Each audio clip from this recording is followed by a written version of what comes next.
Hello नमस्कार दोस्तों आज की इस वीडियो में बताने जा रहे हो भोजपुरी का गुंडा संजय पांडे संघर्ष 2 मूवी के बारे में ये क्या बोल दिया है।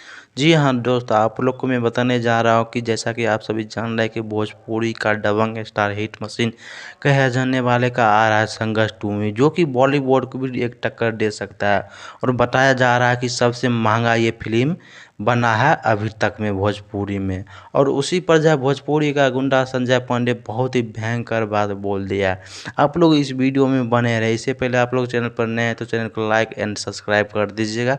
चलिए अब टॉपिक की ओर चलते हैं। दोस्तों आज की इस वीडियो में बताने जा रहा हूँ आप सभी को कि भोजपुरी का गुंडा संघर्ष 2 मूवी के बारे में सिर्फ यही बोला कि ये मूवी जो है बिल्कुल ही भोजपुरी को आगे तक लेके जाएगा और ऐसा मूवी अभी तक कोई नहीं बनाएगा और ना ही बना पाएगा।